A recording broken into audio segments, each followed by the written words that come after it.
Yeah, and obviously I have to kind of pivot to, my folks behind me in Raider Nation who say, well, the Raiders in the offseason that they've had and drafting of the number 1 overall pick and Fernando Mendoza and just, new head coach, there's a lot of good juice and that's flowing through the Raiders facility, and yet no primetime games. And, how does the league handle that part of it of 0 primetime games for people would say a big time franchise in the Raiders?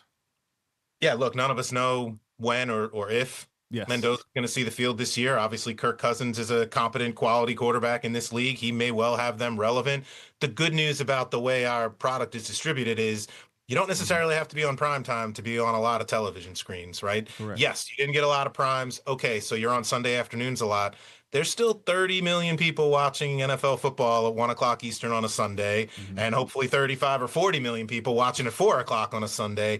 These teams have every opportunity to play themselves into bigger windows. We always say you play your way into prime time. You don't draft your way into prime time. You don't fire your coach into prime time. You play your way into prime time. And look, if the Raiders have a, better than we thought, unexpected season, that's what flexible scheduling is for down the stretch. Those last 5-6 weeks of the season, if they're having a good year, it's probably because Denver or the Chargers are not.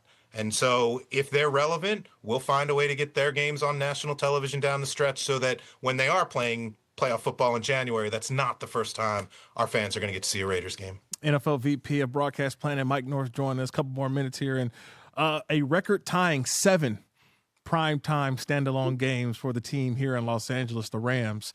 And kind of what's the thought process behind the Rams and what they're doing? They didn't make the Super Bowl last year. They aren't coming off of a Super Bowl, but yet it feels like they are a big draw for the NFL.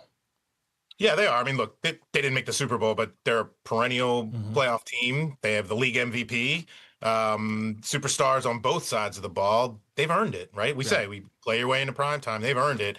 And plus, you see the graphic up on the screen. Yeah. What a schedule. What a schedule. That's a monster. Green Bay, a couple of San Frans, a Dallas. Like, what are we supposed to do with those games? A Buffalo, a Philly. Those games have to find their way into big national windows. Those are the ones that the fans care about, and we're not doing our jobs if we bury them at 1 o'clock. Like, if I have a regret, if there is such a thing, that Rams-Eagles games that you just flapped up there. Yeah. Sunday at 1 o'clock, we couldn't even find a primetime home for an Eagles-Rams game. Like, that's an embarrassment of riches. So they've earned it. And to their credit, they were eager. They definitely shot their hand up when we started talking about Wednesday night before Thanksgiving. They thought it would be a real fun event for them in that market. Fans turning out. Nobody's going to work the next day. Nobody's going to school the next day.